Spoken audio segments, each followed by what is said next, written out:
Hey guys, and welcome back to my podcast. Today, I'm currently sitting in my car again recording an episode.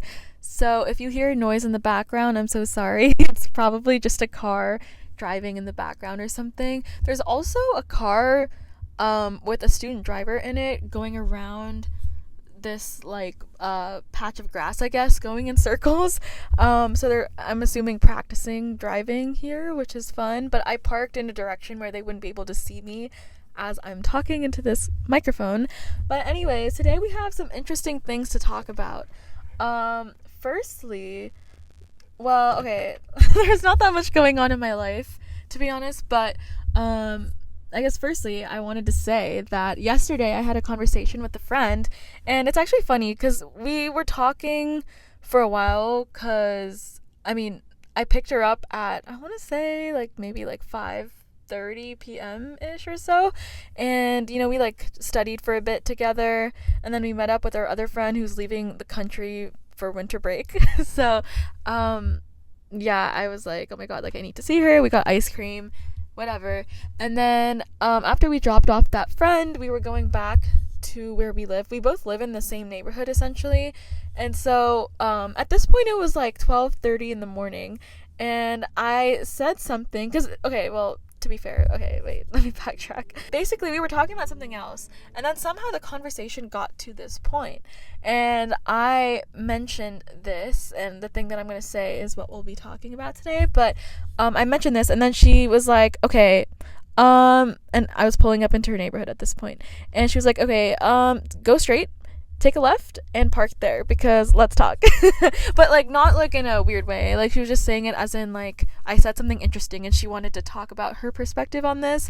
And so anyways, I don't even know why I just said that. It's not important, but anyways, so yesterday me and my friend, we were talking about how there's this common belief online, on TikTok in particular, but also Twitter, Instagram, really everywhere on social media, that you shouldn't let your partner have female friends, or let's say in this specific case, you shouldn't have your boyfriend be allowed to have female friends, and vice versa. It goes the other way too, as in people also say that girls shouldn't have male friends, and so it works in both cases, but I think it more so applies to the perception online, or the belief online, I guess, that people have about guys not having female friends, but it works both ways. I was telling my friend that I actually disagree with that heavily, and I actually think that it's a red flag if a guy doesn't have female friends. Now, obviously, there are always going to be those situational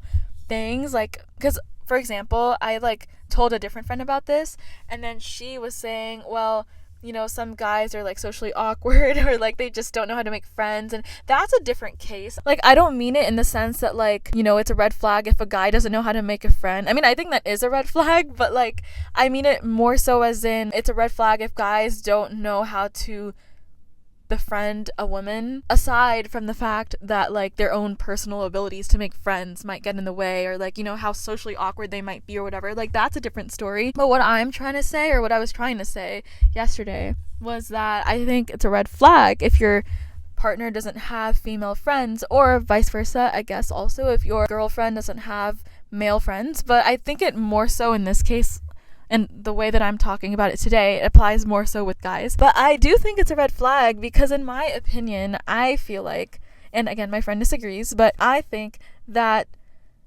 men who can't hold an emotional connection with the woman in a non-romantic or non-sexual way, I don't know, I just think that's really weird, because the idea of having a man either be romantically involved with someone or just completely disregarding women as a species as a whole, I feel that doesn't make sense to me. I feel if a man is able to have a female friendship and a genuine emotionally connected friendship, that to me tells me that they're a lot more emotionally mature than I guess maybe other men are. But if you're able to see women as non-objects, I guess, or if you don't see them in an objectifying way, or in a sexual way, or in a way that only serves them some kind of purpose, if that makes sense, you should be able to see the merit that a woman has as a person alone. Like, I just think the whole concept of it is so strange to me. Like, I just think that if a man can't see a woman as a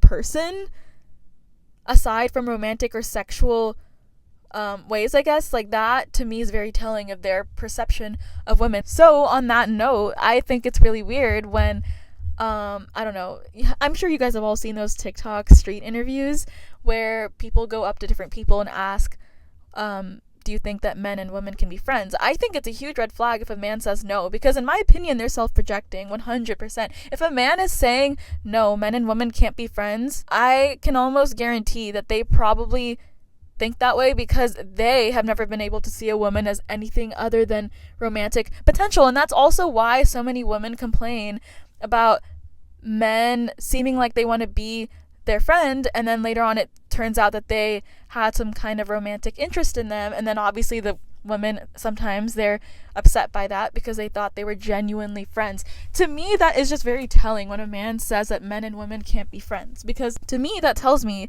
that these men either see women as some sort of romantic or sexual vessel, I guess, or they just completely disregard women as a whole, as a species, as if we don't have any sort of value to offer to the world as a person, regardless of our gender or sex or whatever it is. I just think the whole concept of it doesn't make sense to me. I think it's so much more emotionally mature and healthy to be able to say that a man should have female friends, because if anything, that tells me that they are able to see women as real people and not just objects of their desire. Basically, the bottom line that I'm trying to express here is that I just think that it makes way more sense for a man to be able to have female friends. They should have female friends, because that tells me that they are more emotionally mature, and they also, I mean, it's kind of a known fact that men tend to open up to women more, but it's not even about that. I think men should be able to open up to their male friends more too, but unfortunately most of them have some weird thing there going on, like toxic masculinity maybe, I don't know, but I just think it makes sense that an emotionally mature man would be able to have female friends and see them in a non-romantic way, and actually in a platonic way, because I think platonic love is so underestimated, or underrated, I mean. Like, genuinely, I could talk about this for days, because I also think that romantic love is a social construct. But I don't want to get into that today because that's kind of very controversial, but I don't want to get crucified today. But anyways, platonic love is so undervalued in this world. Like, I honestly value platonic love more than any other type of love, personally. Anyways, another major reason, and I think this is the more compelling reason, well, one of the compelling reasons as to why I think that men should have female friends, and that it's actually way better of an indication of who they are. One of the other compelling reasons, in my opinion, and I actually wrote about this too in my phone, I also think that it just doesn't make sense to me that people would want to kind of shelter their partner, if that makes sense, as in, and this is how I see it, tell me what you think, but for example, let's say I had a partner and I put all these walls and boundaries and whatever it is around them.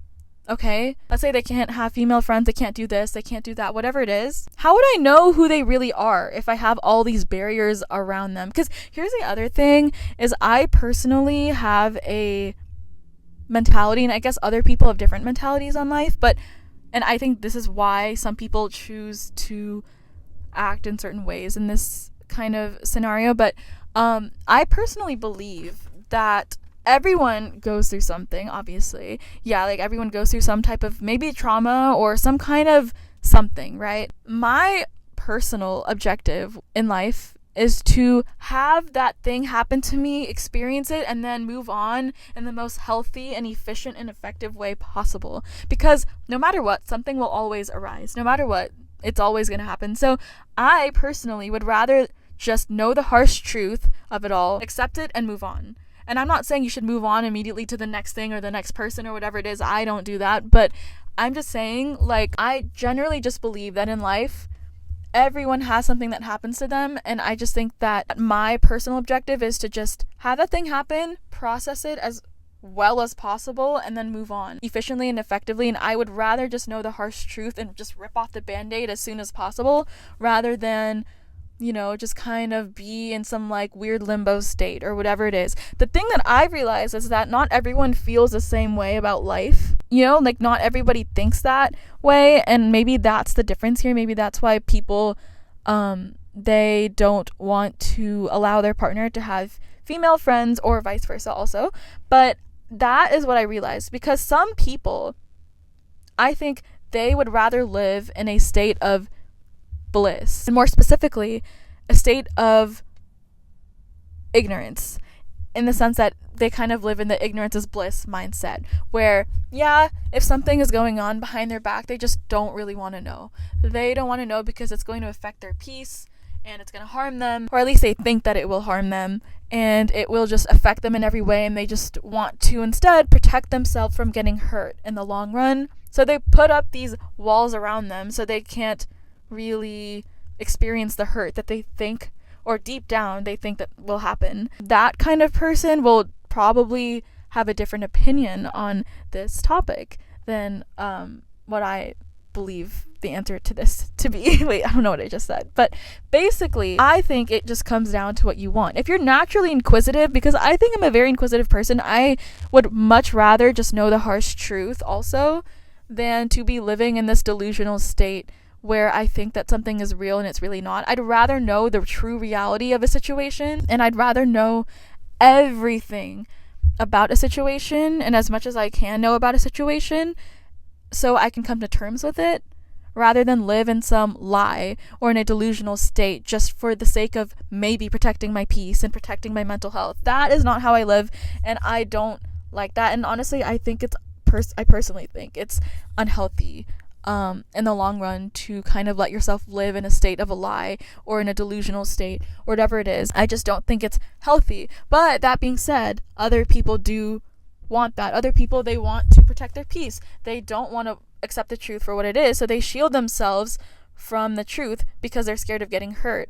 And that is why I think those people, and honestly a lot more people than you would think, they place these barriers and these boundaries and these walls around their significant other. Why, in my opinion, is because they are scared of getting hurt themselves. Because here is the thing: if you place these walls, these barriers, these boundaries around your significant other, sure, you're giving them these controlled, carefully crafted and designed circumstances that would probably lead them to not cheat on you, for example. But how do you know that they're not cheating on you because of who they are as a person? Yes, I could put all these walls around them, but then I would never know if the reason why they're not cheating on me is because morally, as a person, they can't cheat on me because it feels wrong to them and they would never do that as a person, or is it because of the circumstances? I don't know if that makes sense, but essentially what I'm saying is, if you put these walls and boundaries around a person, you will never know if the reason why they are acting that way is because of the walls and boundaries, or if it's because of who they are as a person. And me personally, I would much rather know that it's because of who they are as a person. And I think that's why it makes sense to lift those boundaries, lift those barriers, let them do what they want. And if they don't cheat on you, it's because they're a good person. Rather than, if I put these boundaries and walls around them, then it could be because they're a good person, but it could also just be because you put these boundaries around them so they would never be able to cheat anyway. But I don't want someone who would just cheat on me just because it's not really an option. I'd want them to not cheat on me because they genuinely would not cheat on me because it's genuinely a horrible, wrong thing to do. Does that make sense? I hope that makes sense. Going off on that topic there too. Okay, my microphone audio cut off, so I have to repeat what I said. Oh my god. Okay, basically yesterday my friend was telling me that, because she's a psych major, so she was telling me that there's a phenomenon that we've now been able to see, that now that more women are in the workforce, they are cheating more and more nowadays compared to before. Meanwhile, men, they've always been in the workforce, so they haven't changed in terms of the percentage of them cheating. But for women, because there are more of them now in the workforce, they have more opportunities to cheat. And the thing with me is, I just think that is a very surface level way of describing it. Yes, I agree with it, But I don't think that is the reason, like the fundamental reason why more women are cheating. I just think that the opportunity is exposing who these people really are. Fundamentally, the opportunities just provide them with a tool for us to see, like, okay, will they cheat, will they not cheat, are they fundamentally a good person, are they fundamentally not a good person. It just provides us with a tool to see that, but it doesn't mean that the opportunity to cheat is causing them to cheat. Not everyone is going to take that opportunity, and that is a difference. There is, if everybody had the same opportunity, like if every woman was given the opportunity to be in the workforce, then wouldn't they all take it? You know what I mean? Like, what is the difference here? The fundamental difference between a woman who is given the opportunity to cheat and they do cheat versus one who doesn't cheat, the difference there is their integrity, their moral character, their intelligence, who they are as a fundamental person. That is the difference. It's not that the opportunity is changing them. It's not changing them. And it's kind of similar to the fame thing because, oh my god, is it recording? Okay, yeah. It's similar to the fame thing because I don't know if I've said this on my podcast yet, but I personally don't think that fame changes people. It just brings out who they truly are. It's just a tool for us to see what a person's true moral character is like. Same thing with money and other things too. And I think that this is no different. I think that for women, in my friend's thing that she was telling me about, I think that for them it's just that the opportunity to be in the workforce and whatever it is, that provided them with more opportunities to cheat, in the sense that, like, it's more bait for them. It's not like it changed them as a person fundamentally. They are still who they are, but it's just that now we can actually see, are they going to cheat or are they not, when they're pressured in a way or like put under some kind of tempting test. I don't know if that makes sense, but I'll give you an example. For example, let's say I homeschooled my kids, okay, and my kids, I don't let them talk to anyone outside of, I don't know, their family. They're always at home. To me, they appear to be very shy and antisocial, and they have no interactions with kids outside of our house, I guess. And so then, therefore, let's say in this particular example, I'm not calling all homeschooled kids this, but for this example, let's say that I then think that they are very shy and antisocial and, this and that, whatever, right? I carefully designed and crafted how I wanted my kids to live their life. I wanted them to be homeschooled. I wanted them to not really interact with other kids. I wouldn't do that in real life, but like, just for the sake of the example, I put all of these really particular things in there so that way they can only kind of end up in a certain way. But that doesn't change who they really are, because what if I decide, okay, actually, you know what, I'll let you go to public school or private school or whatever school where they can interact with other kids, and then I see them, and let's say that in this example they're now talking to all these different kids and they actually have friends and they're social and whatever it is, and now in my head, I'm like, well, actually, I guess my kid isn't shy, they're not antisocial, they're actually very social and they have an active social life and they're not who I perceive them to be. In this example, it's not that the lack of homeschooling changed them as a person once I removed the homeschooling barrier. It's just that the lack of homeschooling, once I stripped that barrier away from them, it just revealed to me who they really are fundamentally as a person. More specifically, in this case, their personality. But the bottom line that I'm trying to express here is that the barriers that I put upon them, that isn't going to change who they fundamentally are as a person. If anything, I would hope that lifting the barriers would help me, in the sense that, and this is not related to homeschooling, but just back to the original topic, I would think that lifting the barriers would help me figure out who they are sooner rather than later. I would rather personally know about the truth as soon as possible so then I can move on. I don't know if that makes sense. Like, if I have some kind of traumatic event happen, I just want to move on. And so me personally, if I know that something is going to end up badly, I would rather just deal with it as soon as possible and then move on. My point is I just think that for the betterment of yourself, it makes sense then to lift the barrier, see how your partner is, without any restrictions, or okay, maybe not like any restrictions, but like in this particular like case, don't, in my opinion, restrict them from having female friends. I mean, obviously maybe there are some like situations there where it's not the best idea. But just generally speaking, what I think is it just doesn't make sense to, put all these barriers around them and then kind of be like, oh my god, see, they're so loyal. Like, duh, like, they're probably going to be loyal to you if, you have all these barriers around them. But again, you don't know if it's because they truly are like that as a person, or if it's just because of the fact that they didn't have the opportunity to act badly, if that makes sense. Hi, this is me from the future. I'm currently listening to the episode, and normally I don't really want to be popping in to my episodes in the future and talking about what I think, because I honestly want my podcasts to be kind of unfiltered and just kind of like in the moment type of stuff, even though I have thoughts to add usually in the future after I record them. But I do want to say a couple of extra things. The first thing is I want to say that I also think this is kind of why people can sometimes be so shocked that, their partners cheat on them, even when they put all these restrictions around them, because they don't really know who their partner really is, because, again, it could be the circumstances, it could be who they are as a person, they don't know. And so because they put these restrictions around them, they don't know, and that's why it becomes such a shock for them when their partner does cheat on them, because they didn't know who they were, and they thought they were doing the right thing by, creating boundaries. But sometimes we discuss boundaries in a way that doesn't necessarily need to be existing in that way. I don't know if that makes sense, but yeah. Also, I also wanted to say, obviously people do want to have some level of boundaries most of the time, I'm assuming, for the sake of respect, and I get that. I understand that some people are going to say, well, for me it's a matter of respect, but you have to question, why is that a matter of respect?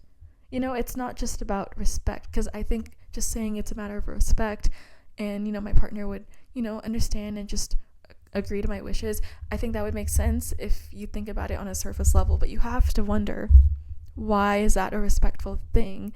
And you kind of just need to question that. That's all I'm trying to say.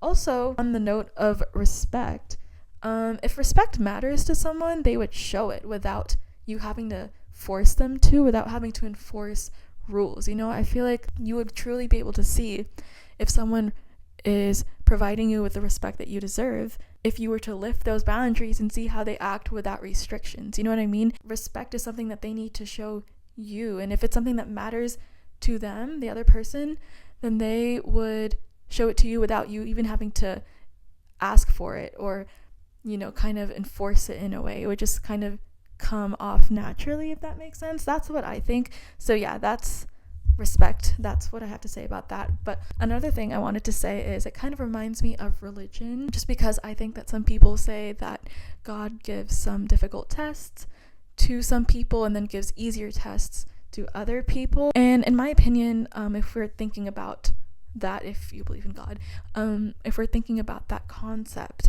to me, it seems to me as though a hard test that is given to somebody, or a hard journey that someone has to go through, would mean so much more than an easier journey or an easier test, if that makes sense. Someone who has it really easy and they were barely tested, again, assuming you are thinking about this within the religion perspective, but it's just like an example, or like an example.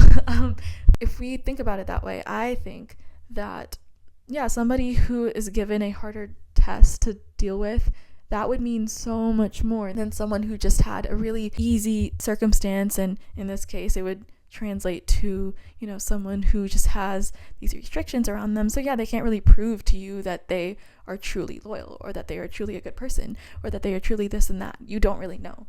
But someone who has gone through and truly fought to show you that they are, who they say that they are, and they are a good person, and they persevere in spite of a hard test, that is someone who is truly showing you that they are worthy of your love and respect. I also wanted to say that I think, again, for some people, not knowing everything is enough, but for someone like me, I have to know all the facts. I need to know. I would much rather just come to terms with a harsh truth than live in a lie and live in a fantasy. And I guess maybe that's, something I need to come to terms with also, that maybe not everyone feels that way, but I also personally think that it's way more healthy, mentally healthy and emotionally healthy, to just come to terms with facts rather than delude yourself into thinking that something is there when it's really not. So that is what I think.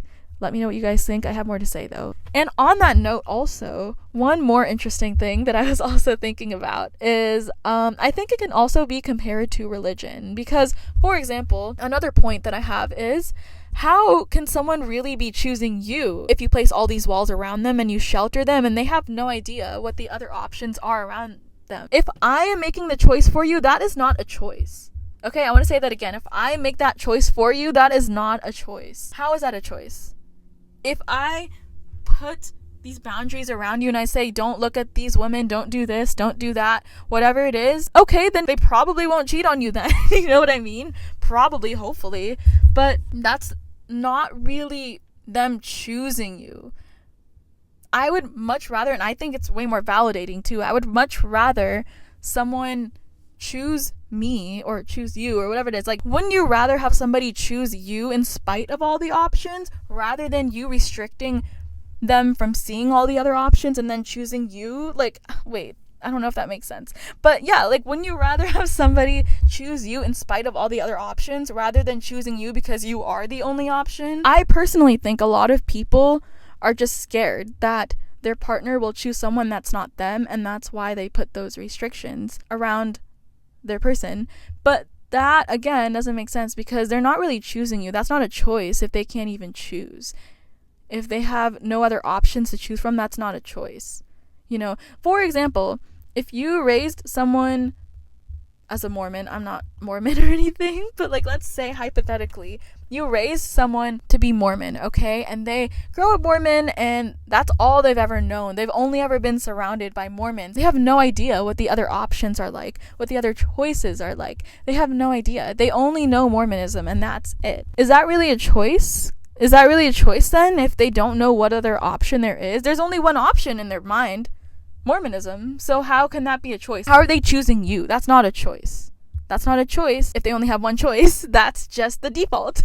And so I think it just seems like it would be much more validating if you let them have the ability to look at the other options. That is a choice then. If they can look at all the other options and realize that you are the one for them, that makes way more sense to me than just putting all these restrictions around them because what, you're scared that they'll choose someone else? That's not true love, in my opinion. That's just default love. I also think it just reminds me of like the free will and determinism argument.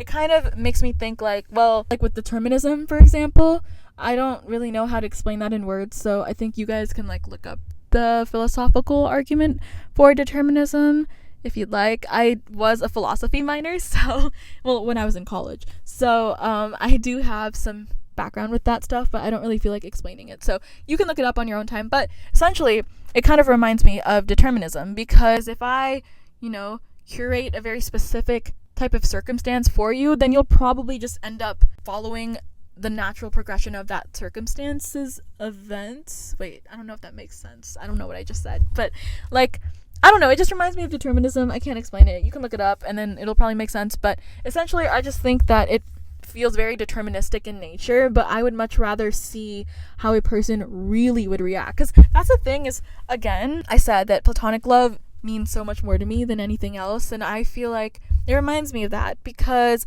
I've always viewed friendships as like a way to almost like test people. And that sounds really bad, but in my head, this kind of like a friendship test. Like, if I, like, and again, it's not like something that comes out of nowhere. It's more like, let's say some problem arises, okay?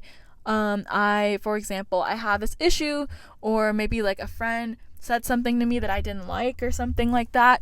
In my head, I think there's only two ways in which that friendship would end up going in, and both ways are wins in my opinion.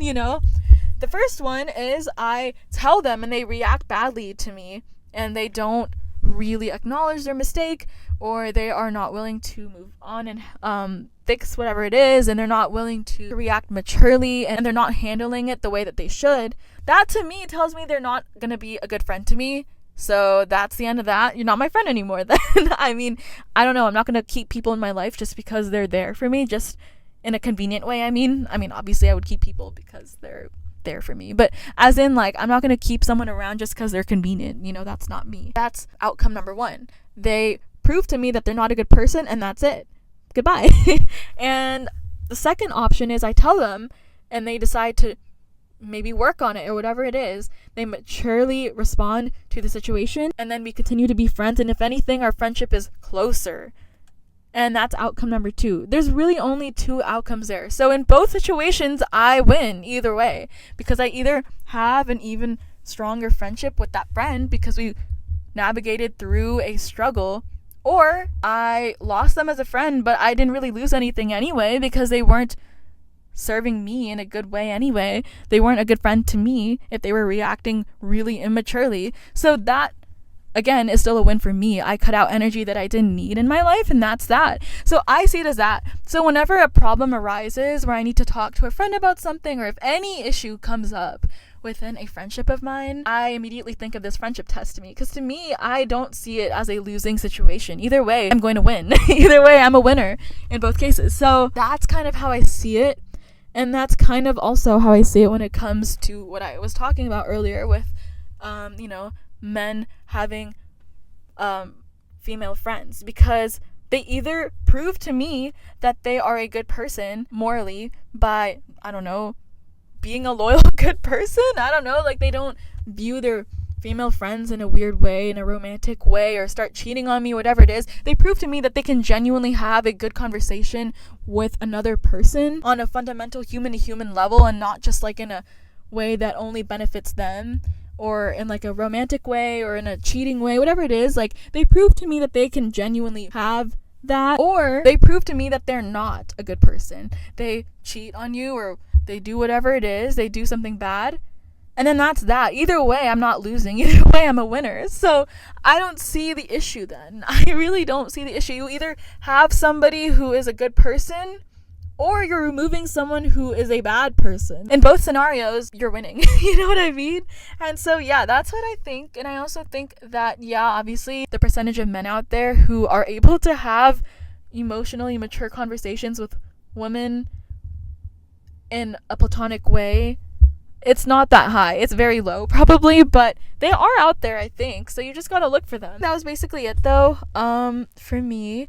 But that's why I just think some people are scared. They're just scared that their significant other would cheat on them or would do something. But then I think you need to ask yourself, why is that? Are you scared also of hurting yourself in the long run? Like, I just genuinely think people are not thinking